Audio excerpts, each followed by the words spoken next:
지난 수요일에 나누었던 설교 말씀입니다.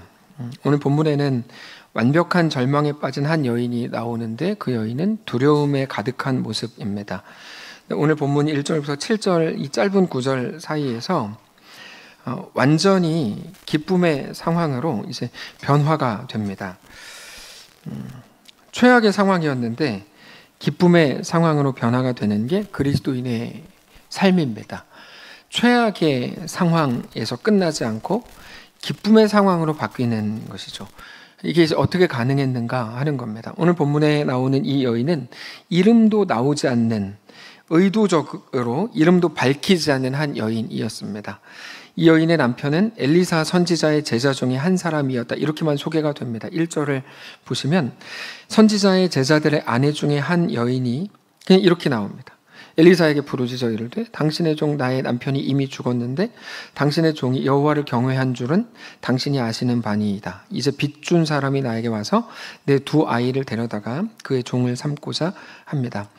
엘리사의 제자가 몇 명이었는지는 모르는데 엘리사는 선지 학교를 운영했던 사람이었습니다. 그 여인의 남편이었던 그 제자가 엘리사에게 특별한 사랑을 받았다는 것은 확실합니다. 그러니까 엘리사도 평소에 그 제자와 그리고 그 제자의 아내와 함께 만나서 교제했던 걸로 보입니다. 보통 아끼는 사람은 표시가 납니다.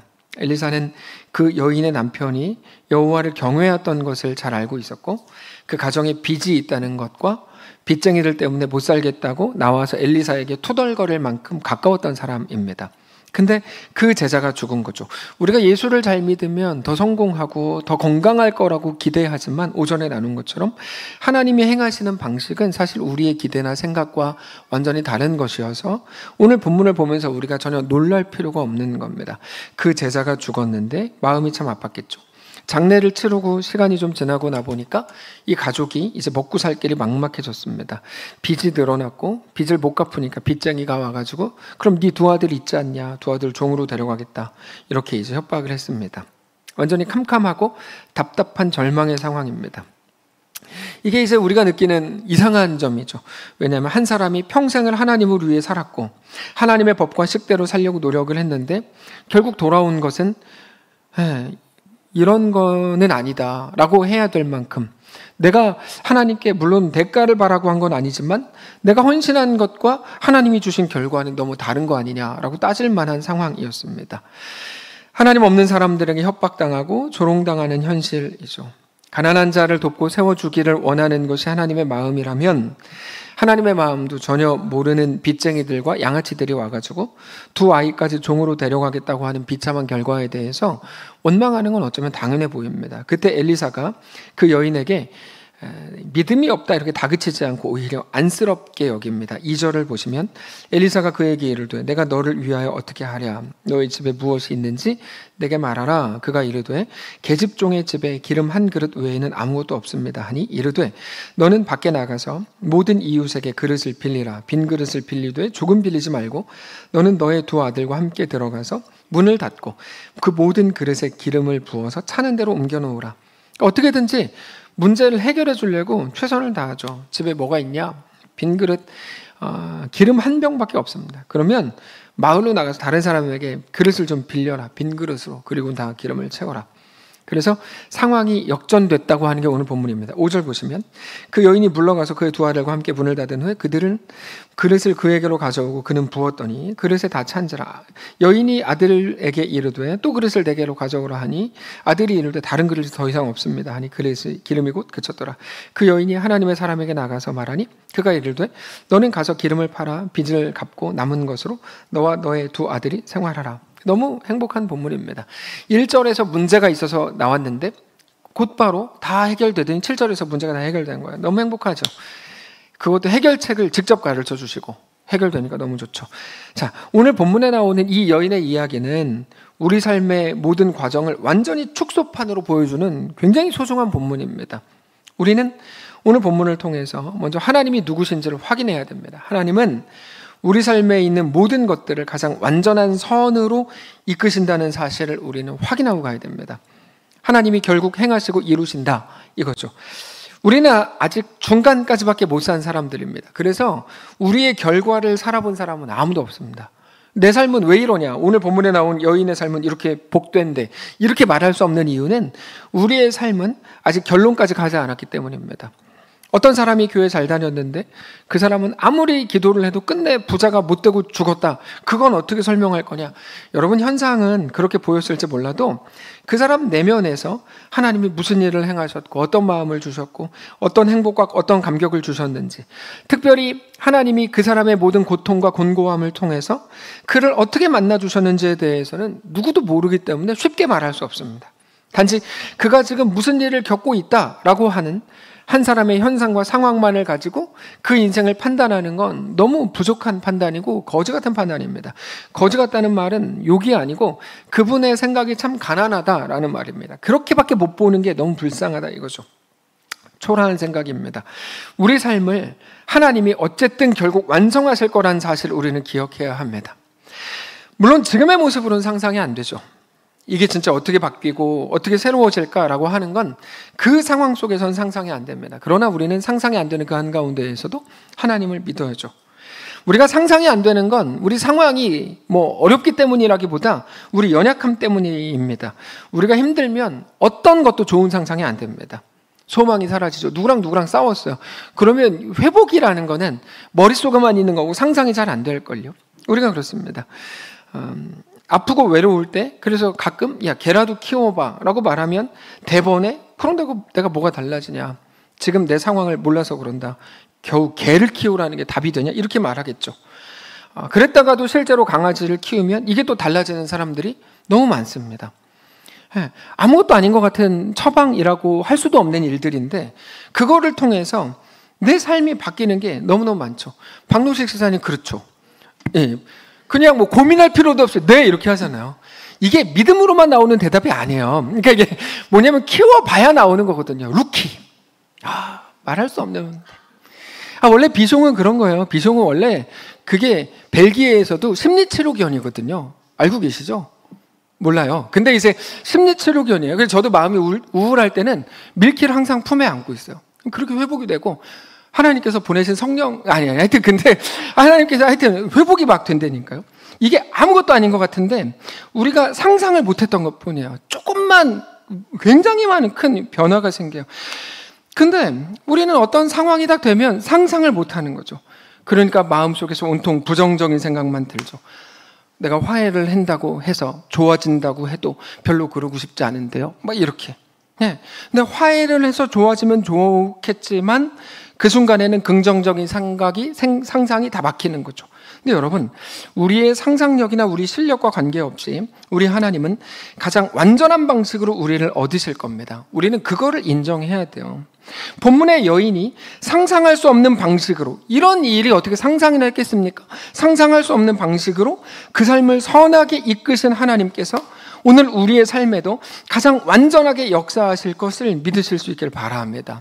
어떤 상황 속에서도 우리는 그 사실을 붙들어야 되는 겁니다. 근데 만약 우리가 그 사실, 하나님의 살아계심과 우리에게 대한 승리를 약속하셨다는 것과 우리를 사랑하신다는 걸 알고 믿으면 이제 우리가 그 믿음을 가지고 우리의 현실을 살아내야 됩니다. 잘 정리해보면 하나님은 이 여인의 삶을 완전하게 이끄실 겁니다. 우리가 아까 1절부터 7절까지 읽었잖아요. 지금은 이제 하루가 나오기 시작했어요. 근데 그게 결국 그녀의 결국입니다. 그녀의 결국. 예. 근데 언제나 우리는 결국을 알지만 현재를 산다는 게 문제예요. 무슨 말이냐면 아직은 결국으로 가지 못한 현재의 모습이 1절입니다. 우리는 매일 1절을 살아요. 그러니까 우리는 1절부터 7절까지 다 읽었지만 우리는 매일 1절을 산다는 게 우리 문제라고요. 오늘 본문을 통해 우리는 결국을 봤습니다. 하나님께서 이 여인의 삶을 바꾸셨다. 봤는데 우리 매일의 모든 순간은 항상 1절에 머물러 있어요. 이건 우리가 부족하다는 말이 아니고 우리의 현실 자체가 1절이라는 말입니다. 그게 우리의 모습과 우리의 정황인 거죠. 우리가 무언가를 잘못해서가 아니라 말 그대로 우리의 현실, 넉넉하지 않은 형편, 두려움이 있고 뭔가 해결된 것 같은데 또 다시 뭔가가 오고 내 앞에 문제가 있는 현실이 우리의 것이다 이 말입니다. 그런 현실 속에서 그녀는 두려움과 쪼들림과 고통과 부족함 속에 있어야만 했던 거죠. 그게 그녀의 현실. 물론 이런 일들이 없었다면 더 좋았을까요? 아니요. 하나님의 놀라운 역사를 맛보지 못했겠죠. 다만 하나님은 이 여인의 이야기를 들여다보는 우리에게 무언가를 말씀하시려고 하는 거예요. 그냥 그녀가 엘리사에게 오기 전에 모든 일이 완성됐거나 해결됐거나 처음부터 돈을 많이 주셨을 수도 있을 겁니다. 그런데 그렇게 하지 않으시고 코너로 모시고, 코너로 몰았다는 거 1절로 몰아가시고 그 속에서 눈물과 그리고 고통의 시간을 하나님이 보내게 하셨다는 거예요. 우리는 그래서 신앙이 무엇인지 사실 잘 알아야 됩니다. 신앙은 내가 이 땅에서 예수 안 믿는 사람들이 부러워할 만한 인생이 되는 게 아닙니다. 그거는 종교 장사라고 부르는 건데 신앙은 그렇지 않습니다. 또는 내가 잘 돼서 내 잘됨을 보고 예수 안 믿는 사람들에게 전도하는 인생을 살겠다. 여러분, 이것도 사실은 성경을 너무 몰라서 하는 소리입니다. 왜냐하면 하나님은 거의 그렇게 일하지 않습니다. 신앙은 내가 잘 되는 문제가 아니라 내가 죽는 문제입니다. 우리가 잘 아시잖아요. 신앙은 무슨 말이냐면, 그리고 그게 우리가 이 땅을 살아가야 되는 이유가 되기도 합니다. 그것도 1절 속으로 들어가서, 1절이 뭔데요? 선지자의 제자들의 아내 중에 한 여인이 엘리사에게 부르짖어 이르되 당신의 종 나의 남편이 이미 죽었는데 당신의 종이 여호와를 경외한 줄 당신이 아시는 바입니다. 이제 비춘 사람이 와서 나의 두 아이를 데려다가 그의 종을 삼고자 하나이다 라고 하는 그 1절 속으로 들어가서 우리 현실을 살아야 되는 이유가 거기 있습니다. 내가 죽고 예수가 내 속에 사시는 것이 우리가 이루어 가야 할 신앙이기 때문에 그렇습니다. 여러분, 우리 신앙은 정확히 그 문제입니다. 내가 더 잘 되는 문제가 아니고 내가 그 속에서 굴복하고 하나님이 다스리시는 거죠. 이 이야기를 말씀드렸어요. 남한산성이라는 소설 쓴 김훈 이야기 말씀드렸는데, 이분이 하여튼 엄청 유명한 작가인데, 이분이 밖에서 그렇게 강연을 하거나 인터뷰를 하고 집에 돌아가면 그렇게 우울하대요. 왜 우울하냐면, 내가 말을 많이 했는데 또 무슨 잘못된 소리를 했나? 이것 때문에 우울하다는 거야. 근데 우리도 그럴 수도 있어요. 말을 많이 하면 집에 가서 우울하게 될지도 몰라요. 나는 왜 이렇지? 나 왜 이렇게 죽지 못하지? 왜 내 오름으로 꽉 차 있지? 그러고 보면 나도 모르는 사이에 우리의 사명이 나에 대해 죽는 것이어야 한다는 것을 우리는 알게 되는 거죠. 그리고 나에 대해서 죽는 것이 나에게 주어진 가장 소중한 사명이라는 것도 우리는 알아야 합니다. 이게 교회로 이어지면 더 분명한 구체화가 가능한데, 우리가 교회에 올 때 교회가 어떤 곳인지는 알고 오셔야 됩니다.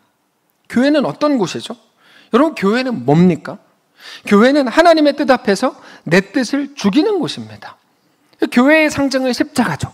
교회 위에는 항상 십자가가 있어요. 십자가는 무덤의 표시죠. 네, 그곳이 교회라는 건 알고 와야 됩니다. 그곳이 교회다. 그게 교회의 사명이고 원래의 정체성이다. 근데 그거를 다 꿀꺽 삼켜버리면 세상에서 배운 괜찮은 조직의 조건을 가지고 이게 이렇게 돼야 돼, 저렇게 돼야 돼, 자꾸 만들려고 하면 안 되는 거죠.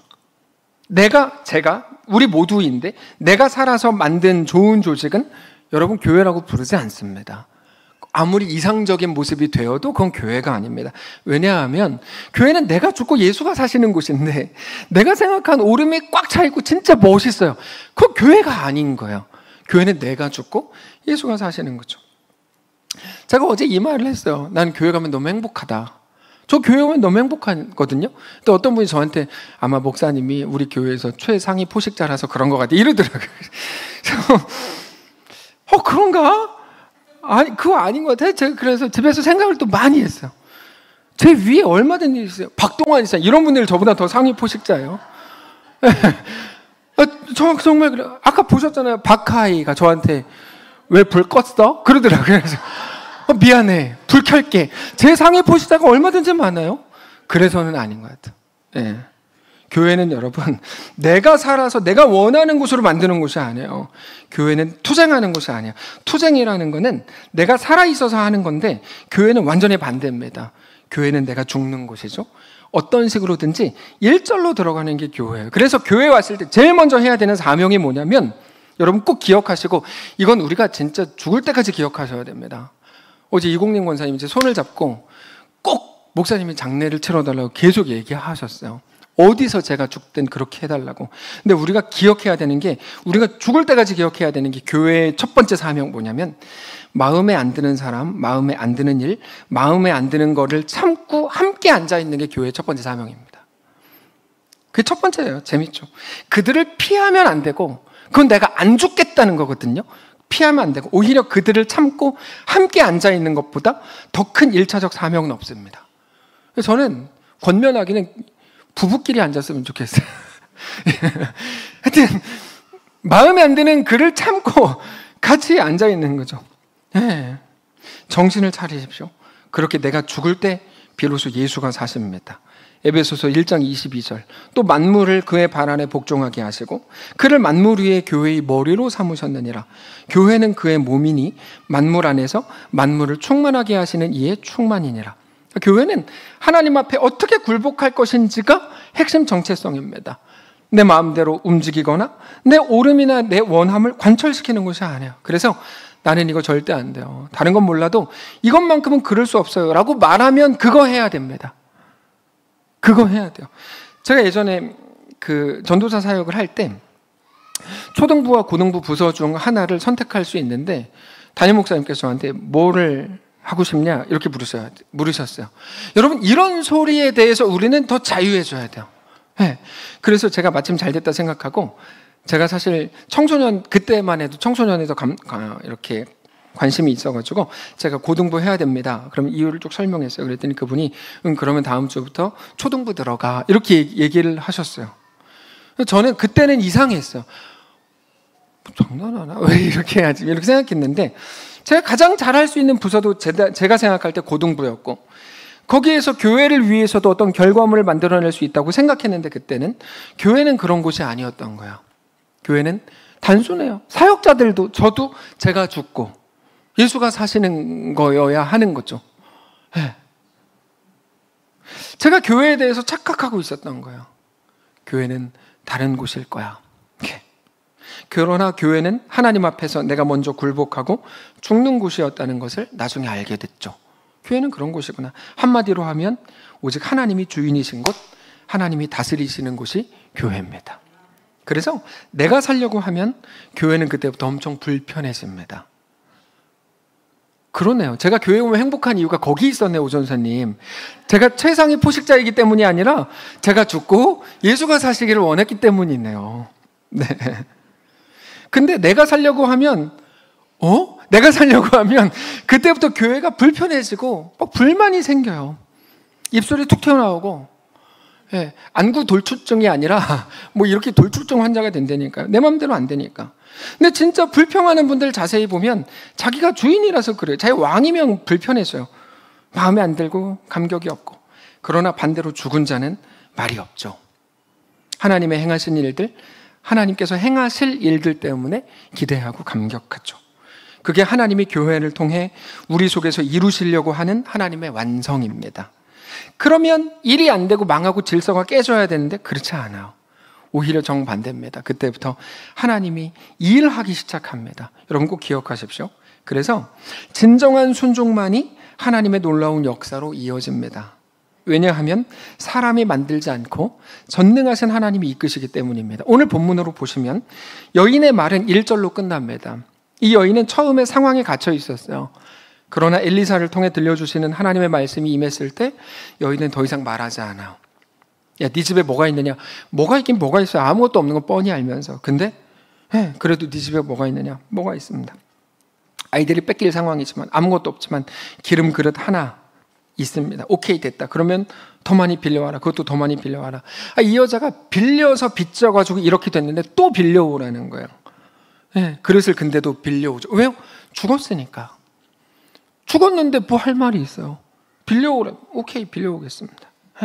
자기도 할 수 있는 게 아무것도 없고 답도 없는데 왜 빌려와요? 꼭 빌려와야 돼요? 지금 뭐 이런 말 할 게 없는 거 그냥 하는 거죠. 처음에 이 여인이 엘리사에게 씩씩거리면서 막 자기가 팔딱거리면서 왔을지 몰라도 그 앞에서 죽기로 하죠. 그리고 그때 하나님이 그 속에서 역사하시기 시작하죠. 근데 하나님의 역사는 언제나 그렇게 이루어집니다. 여러분 기억하십시오. 하나님의 역사는 내가 죽을 때 시작합니다. 하나님의 역사는 내가 죽을 때 시작됩니다. 내가 앉아야 내 뒤에 계신 하나님이 보이기 시작하는 거죠. 그래서 하나님은 우리에게 그거를 요구하세요. 뭐를 요구하세요? 죽어라. 근데 우리가 아니라 하나님이 역사하신다는 사실을 우리가 알게 될 때 우리 마음에 무언가가 생겨납니다. 조급함이 아닌 넉넉함이 생겨나기 시작하죠. 우리는 누구나가 넉넉해지고 싶고 괜찮아 라고 말하는 인생을 살고 싶어 하지만 그렇게 되는 가장 강력한 방법은 하나님을 신뢰하는 겁니다. 우리에게 있을 영원한 나라를 아는 것만이 넉넉해지는 유일한 길인데 우리에게 있을 영원한 나라, 흔들리지 않는 나라를 정말로 알게 되는 순간은 우리가 하나님을 보게 될 때입니다. 그때부터는 그때까지 우리를 지배해오던 조급함과 겁남과 두려움은 사라지고 하나님을 닮은 넉넉함이 우리 속에 들어차게 되는 거죠. 여러분, 하나님이 얼마나 넉넉한 줄 아세요? 하나님 정말 넉넉하세요. 네. 근데 그도 그럴 것이 전지전능하신데 넉넉할 수밖에 없죠. 우리가 오늘 겁내는 건 뭡니까? 우리가 오늘 우리 연약함과 부족함 때문에 하나님 앞에서의 삶에 대해서 머뭇거리고 있다면 그 이유는 내가 오늘 누리지 못하는 모든 것을 내가 오늘 갖지 못하고 누리지 못하면 어쩌면 영원히 누리지 못할 거야 라는 생각에 지배를 받기 때문인데, 그래서 겁나는 겁니다. 겁난다는 말은 오늘 그거를 갖지 못하면 못 견뎌하는 조급함을 말하는, 그게 이제 겁낸다는 건데, 근데 성도 여러분, 우리 사명은 우리가 얻기를 원하는 그것을 오늘 반드시 얻어내는 게 사명이 아닙니다. 세상에서 이름을 날리고 유명해지고 인정받고 훌륭해지는 게 사명이 아닙니다. 우리 사명은, 기억하십시오, 하나님 앞에 엎드리고 굴복하는 게 우리 사명입니다. 성도 여러분, 사명을 감당하시길 바랍니다. 사명을 감당하셔야 돼요. 우리 사명은 하나님 앞에 엎드리고 굴복하는 것, 그렇게 모든 것에 대해 내가 죽는 것. 그러면 이렇게 질문하죠. 목사님 말대로 하면 교육적이지도 않고 질서도 다 깨지고 어떤 좋은 것도 안 남으면 어떻게 할 겁니까? 이걸 보고 불신앙이라고 부릅니다. 불신앙은 다른 게 아니라 내가 하나님을 선택하면 내 삶이 망할지도 몰라, 이걸 보고 불신앙이라고 하거든요. 예, 또 기억나네요. 황수영 집사님이 거기 태국의 치앙마이 교사로 오래 갔다 왔을 때 누군가가 했다는 말, 야, 네 인생을 목사님이 책임지는데? 야, 네 인생을 뭐 교회가 책임져 주냐? 너 그렇게 하면 너 네 인생 어떻게 하려고 그러냐를 보고 불신앙이라고 부르는 거예요. 불신앙은 다른 게 아니에요. 불신앙은 내가 하나님을 선택하면 내 인생 망하면 어쩌지? 그게 불신앙이에요. 불신앙의 언어를 우리는 멈춰야 해요. 모든 것이 주 안에서 가능하죠. 심지어 우리를 살리기 위해 하나님은 아들 예수님까지 십자가에 내어주셨습니다. 뭐가 불가능할까요? 모든 것이 가능하죠. 그러므로 사랑하는 성도 여러분, 이제 우리는 감수해야 됩니다. 어떤 걸 감수하죠? 우리 연약함을 감수하시고, 내 생각과 다른 것을 감수하시고, 일전의 나의 상황인 것을 감수하시고, 세상이 달려들어서 괴롭히는 걸 감수하시고, 내 옳음과 다르게 가는 모든 현실까지도 감수하셔야 됩니다. 아마 이번 주에 전 국민의 반은 감수가 시작돼야 될 거예요. 반은 웃겠죠. 제가 장담하건대 웃는 그분들도 5년 이내에 감수하셔야 될 거예요. 저는 예언할 수 있어요. 저 예언할 수 있어요. 예. 그래서 제가 아닙니다. 저 진짜 쓸데없는 큰일 날 소리 할 뻔했네. 자, 하여튼 그렇습니다. 예, 주님 감사합니다. 자, 그 속에서 나보다 더 완전하신 하나님을 인정하고 우리는 그 앞에 엎드려야 됩니다. 그 결과가 예수님의 오심입니다. 하나님이 그 아들까지도 우리에게 내어주신 겁니다. 그 아들을 십자가에 못 박아 죽이신 거죠. 내 옳음과 내 생각에 매여 있으면 죽었다 깨나도 우리를 구원하신 하나님의 구원 앞에 엎드릴 수가 없습니다. 예전에 이제 이관희 씨 이야기를 말씀드린 적이 여러 번 있는데, 이분이 37세로 대장암 4기에 걸렸고 아들이 대장암에 걸렸다는 사실을 어머니가 못 받아들여서 어머니가 자살했습니다. 아들은 이제 대장암 4기에 걸렸는데, 거기다가 아내는 혈액암 4기가 완치됐나 싶었는데 이번에 다른 암이 재발됐어요. 완전히 무너진 거예요. 이분이 했던 고백이 너무 귀해요. 그런 힘든 모든 과정들을 지나면서 자기는 공대 출신이라 늘 손익계산서를 생각한답니다. 암이 걸린 것 때문에 나쁜 것들, 직장 잃고 돈 잃고 아프고 이거 마이너스 쭉쭉 적고, 암이 걸린 것 때문에 좋은 것들, 가족과 더 끈끈해지고 하나님을 더 신뢰하게 되고 더 많이 기도하게 되고 하나님 앞에 깊어지고, 이걸 플러스로 해가지고 플러스 마이너스 손익계산서를 쭉 적어보니까 양심적으로 내가 암에 걸린 건 손해가 아니라 무조건 나에게 유익했다라고 인정할 수밖에 없더라는 거예요. 똑똑한 사람들이 머리를 이렇게 써야죠. 이게 진짜 똑똑한 거죠, 이게. 예. 그거를 암 환자들이랑 둘러 앉아가지고 대화를 하는데 다른 환자들 다 듣고, 아, 진짜 그러네요. 인정하고 싶지 않지만 정말 그러네요. 이렇게 고백하더라고요. 그래서 우리가 오늘 이 본문을 보면서도 야, 이 여자 결국에는 뭐 기름도 많아지고 부자 되니까 좋겠다. 이렇게 생각하면 진짜 어리석은 겁니다. 그게 가난한 겁니다. 우리는 성경을 통해 하나님을 봐야 된다 그랬죠. 말씀을 대할 때 습관적으로 내가 이렇게 해야 된다. 저 사람 옳다, 틀렸다. 여러분, 이거는 맞지 않습니다. 우리는 늘 그게 아니라 말씀을 통해 하나님을 봐야 됩니다. 하나님이 어떻게 행하셨는지, 하나님이 누구신지를 봐야죠. 오늘 본문을 통해서 무엇을 생각해야 될까요? 하나님은 이 모든 일들을 통해 이 그녀에게 복된 일을 허락하셨다라는 걸 우리는 봐야 되고, 처음에 그녀는 모든 위기와 어려움과 고통으로 인해서 죽었습니다. 초죽음의 상태로 왔습니다. 그녀가 왜 1절을 통과해야만 했을까요? 이 모든 힘듦 때문에 죽어야만 했을까요? 그녀가 죽어야만 하나님의 온전한 다스림을 받을 수 있으니까. 아까 설명드렸잖아요. 그때에만 그녀의 삶 속에 하나님 나라의 역사가 시작되니까. 우린 질문하죠. 하나님, 내 인생에게 뭡니까? 왜 내 인생에 이런 일이 있습니까? 내가 죽어야만 하나님의 온전한 다스림이 시작되니까. 그때에만 우리 인생 속에 하나님 나라의 역사가 시작되니까. 더 이상 어떻게 선명하게 설명합니까? 더 이상 무슨 설명을 드립니까? 왜 내 인생만 이럽니까? 너무 뻔하잖아요. 내가 죽을 때 하나님의 온전한 다스림을 받을 수 있고, 내가 죽으면 내 삶 속에 하나님의 역사가 시작되고, 오늘 본문이 우리에게 보여주려는 게 그겁니다. 사랑하는 성도 여러분, 하나님의 은혜가 무엇일까요? 하나님이 우리 집에 찾아오시고 우리와도 함께 하신다. 임마누엘이죠. 우리 못남과 자책과 연약함과 죄성과 후회와 한숨을 다 아시면서도 기꺼이 우리 편을 들어주실 뿐 아니라 우리에게 내가 너를 사랑한다라고 말씀하시는 게 은혜입니다. 그게 예수와 십자가와 구원이라는 기독교 복음의 핵심 단어들의 의미입니다. 예수라는 게 무슨 말일까요? 내가 너희와 함께한다. 내가 너를 사랑한다. 십자가는 무슨 뜻인데요? 내가 너를 사랑한다. 내 아들까지 주었다. 구원은 뭔데요? 예수로 내가 너를 구원했다. 여러분, 이게 다 같은 말이에요. 근데 우리는 잘못 써요. 그래서 어떡하죠? 기독교의 능력이라는 거를 자꾸만 다른 걸로 대체하려고 그러죠. 자식이 잘 돼야 되고, 뭐 건강해져야 되고, 돈도 많아져야 되고. 오전 예배 때 나눈 걸로는 그 바울이 뭐라 그랬죠? 배설물로 여긴다는 그것을 우리는 자랑하고 막 싶어 하는 거죠. 막 편해져야 되고. 그게 복음의 능력인 것처럼 말하는데 그건 매우 치사한 겁니다. 비겁한 겁니다. 겁을 내서 그렇게 하는 겁니다. 겁나서. 내가 그거라도 안 되면 복음의 능력이 없는 것처럼 느껴질까 봐 겁나서. 비겁한 거죠. 성도 여러분, 이제는 믿음을 가져야 됩니다. 아픔 속에서 오히려 하나님을 깊이 신뢰할 수 있습니다. 고통스럽고 울 수도 있겠죠. 그러나 걱정하지 마십시오. 손해보지 않습니다.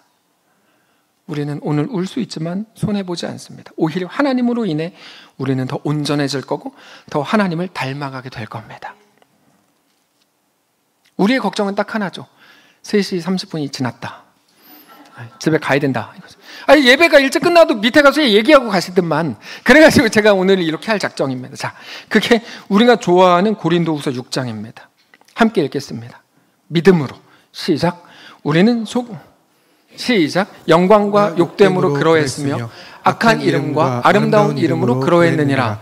우리는 속이는 자 같으나 참되고 무명한 자 같으나 유명한 자요 죽은 자 같으나 보라 우리가 살아있고 징계를 받는 자 같으나 죽임을 당하지 아니하고 근심하는 자 같으나 항상 기뻐하고 가난한 자 같으나 많은 사람을 부요하게 하고 아무것도 없는 자 같으나 모든 것을 가진 자로다. 무명한 자, 죽은 자, 징계를 받고 근심하고 가난하고 아무것도 없는 자가 되지 않는 것을 소원으로 삼지 마십시오. 그 모든 것들을 통해서라도 오히려 나는 죽고 예수가 사시는 삶을 살아내실 수 있기를 원합니다. 아까 이관희 씨 말씀을 드렸는데 아내와 그가 둘 다 암 4기인데 매일같이 앉아서 큐티를 부부간에 합니다. 말씀을 나누고 남편이 이 말씀은 이런 말씀이고 하나님 나에게 이런 의미를 주시는 것 같아. 난 이렇게 묵상했어. 이렇게 서로 기도하는데 아내가 이렇게 말했어요. 오빠, 몸이 힘들고 지치니까 신앙을 붙들고 예수로 사는 게 너무 힘들지? 남편이 이렇게 대답해요. 아니, 나는 아프니까 내가 더 아무것도 아니라는 거 알겠고 그래서 나는 더 내가 죽고 예수로 사는 게 잘 되는 기회를 얻은 것 같아. 난 지금 예수로 사는 게 너무 잘 되고 있어. 감사해. 부부는 언제든지 이런 여러 가지 모습으로 위기를 겪을 수 있는데 남편이 이런 정도면 너무 훌륭하죠. 사랑하는 성도 여러분, 복음이 무엇인지 매일같이 확인하실 수 있기를 원합니다. 우리의 모든 현실 속에서 하나님의 함께 하심으로 예수의 사람이 누리는 평안과 복을 소망하십시오. 그래서 요즘에 어리석은 행위, 결혼한다 그러면 뭐 건강검, 전 모르겠어요. 뭐라고 하는 거 아닌데 건강검진표 떼오라고.